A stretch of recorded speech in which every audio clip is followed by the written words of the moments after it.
Olá, meus queridos, Deus abençoe vocês. Vamos para mais um vídeo do Bíblia Todo Dia.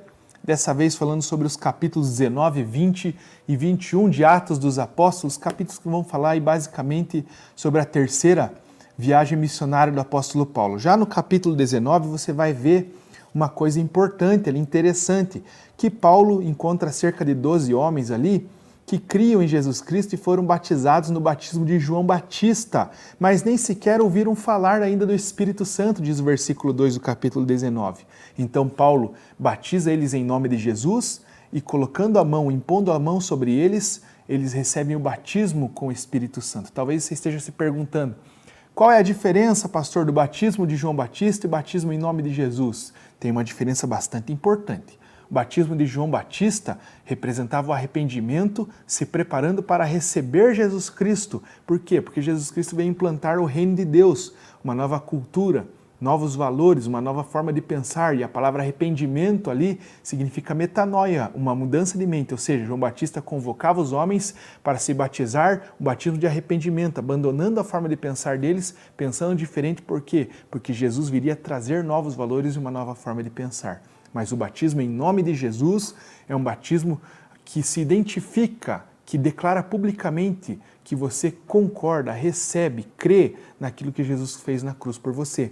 Na cruz do Calvário, Jesus morre pelos nossos pecados, justificando os homens dos seus pecados e ligando eles com Deus para uma nova vida. Quando você se batiza em nome de Jesus nas águas, você está se identificando com isso. Ao descer nas águas, você sepulta, melhor dizendo, o velho homem e nasce para uma nova vida com Jesus, ok? Então o texto vai continuar e vai dizer ali que Paulo colocou a mão sobre eles e eles receberam o batismo com o Espírito Santo, falavam em línguas e profetizavam. Essa é uma observação importante.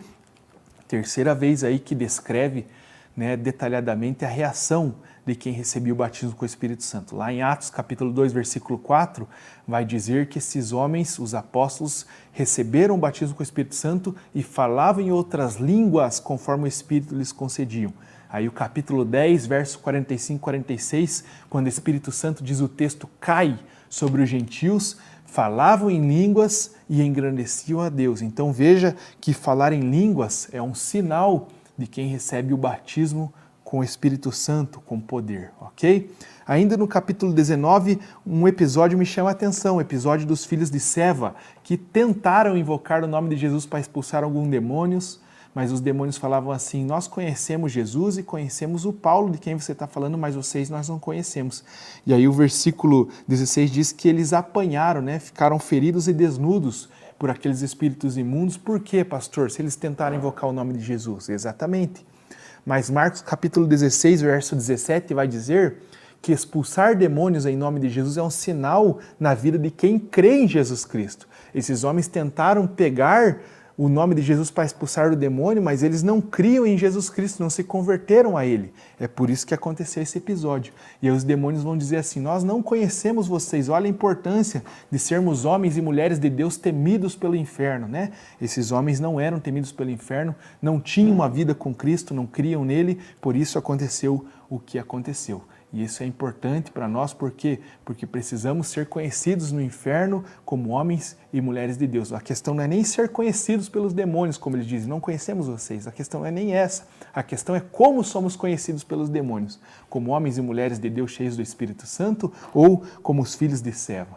Essa é uma pergunta importante. Depois vai dizer que esse conhecimento chegou a todos da cidade e o nome de Jesus foi engrandecido e muitos que creram vieram confessando e denunciando publicamente as suas próprias obras. Versículo 18 do capítulo 19, verso 19 diz que muitos do que haviam praticado artes mágicas, reunindo seus livros, queimaram diante de todos. Calculado os preços desses livros, achou-se que montavam a 50 mil denários. Cada denário equivalia a um dia de trabalho. 50 mil denários era a soma do material que eles queimaram publicamente, porque agora se arrependeram e creram em Jesus. Olha que interessante. A verdadeira crença em Cristo exige arrependimento e o verdadeiro arrependimento exige frutos. Que você desfaça, que você renuncie àquilo que você era e fazia e acreditava. Olha que coisa interessante. Isso me lembra do começo da minha conversão. quando eu criei em Jesus Cristo, eu tinha acabado de comprar muitas coisas roubadas. A primeira coisa que eu fiz em casa foi jogá-las fora. Mas não porque eu tinha me convertido e tinha que fazer isso, não, mas porque eu tinha sido convencido pelo Espírito Santo a uma nova vida em Cristo Jesus. E eu então olhar para esse passado que compartilhava, que era conveniente com coisas roubadas, não combinava agora com alguém que se converteu a Jesus. Então eu me senti convencido. Foi algo normal, foi algo, como que eu posso dizer assim, espontâneo, voluntário do meu coração rejeitar essas coisas. Por quê? Porque o verdadeiro arrependimento exige fruto, né? Lembra de Zaqueu? Lá no Evangelho de Lucas, capítulo 19, ele crê em Jesus, ele era um ladrão e falou, Senhor, mas a partir de agora, o dinheiro que eu ganhei roubando, eu quero devolver para aqueles que eu roubei 4 vezes mais. E o que sobrar, eu quero dividir com os pobres. Por quê? Porque quando você verdadeiramente crê em Jesus, não apenas sabe que Ele existe, mas quando você crê verdadeiramente em Jesus Cristo, você se arrepende dos seus pecados. E quando o seu arrependimento é verdadeiro, ele exige frutos, provas disso. Ok? Aí nós vamos para o capítulo 20, e aí me chama a atenção o versículo 7. Uma observação importante, no primeiro dia da semana, estando nós reunidos com o fim de partir o pão. Olha que interessante, lembra lá em Atos capítulo 2, 42, que a igreja perseverava em alguns valores? Na doutrina dos apóstolos, na comunhão e no partir do pão, né? E nas orações. Olha aqui a igreja perseguida, dispersa, enviada, mas ainda com os valores intrínsecos dentro dela, ainda com esses valores firmes dentro dela. Atos 27 é uma prova disso. Depois vai contar a história de um jovem chamado Eutico, que num culto que Paulo estava fazendo demasiado, diz Lucas, que Paulo se estendeu no seu discurso. Paulo diz ali que Eutico adormecido profundamente durante o prolongado discurso de Paulo.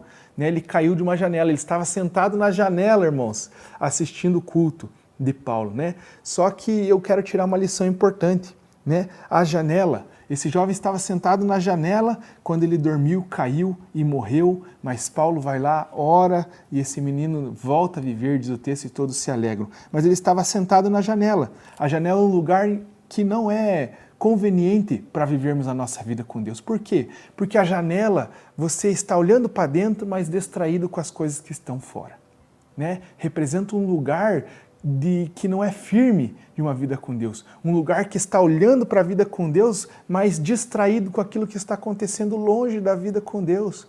Um lugar que ele estava sentado aparentemente confortável, agradável para ele, mas que foi o palco da sua morte. A janela representa isso. Um lugar que nos distrai, um lugar que parece agradável, um lugar viver com Deus, um lugar aparentemente agradável, que eu posso estar aqui com Deus mais próximo de coisas que ainda me atraem. E na verdade esse lugar representa o palco da morte espiritual de muitas pessoas.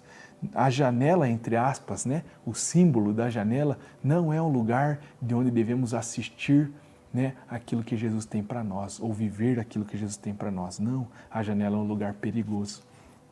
Depois do capítulo 20, Paulo ele vai para Mileto, e aí Mileto ele faz um discurso comovente, dizendo para aqueles irmãos ali, para os presbíteros de Éfeso, que olha, eu não vou mais ver vocês, é uma certeza. Ele não diz nem assim, olha, talvez vocês não me vejam mais, ele está assegurando aqueles irmãos que eles não o veriam mais. E aí Paulo dá uns últimos conselhos para eles, para que se mantenham firmes na fé e que depois da sua morte se levantariam muitos falsos profetas e enganadores, inclusive no meio deles ali, e que eles precisavam estar atentos a isso e cada vez mais cheios da graça e da verdade de Deus. Depois Paulo sai de Mileto, ele vai para Tiro, e ali em Tiro o Espírito Santo revela para a igreja e para um profeta chamado Ágabo os sofrimentos que viriam sobre Paulo se ele fosse para Jerusalém. A igreja, tendo essa revelação, tenta resistir. Paulo fala, não, mesmo que o Espírito Santo tenha mandado você ir, nós vimos o que vai lhe acontecer, não vá porque você vai morrer, nós não queremos que você morra.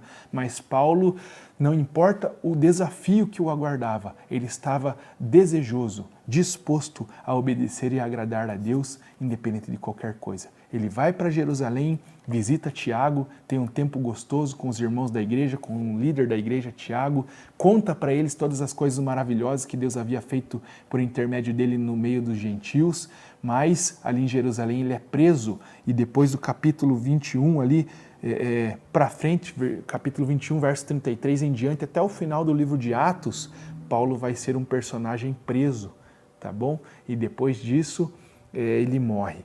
Mas nós vamos no próximo vídeo então conversar sobre como foi a vida do apóstolo Paulo na prisão. Deus abençoe vocês, até o próximo vídeo.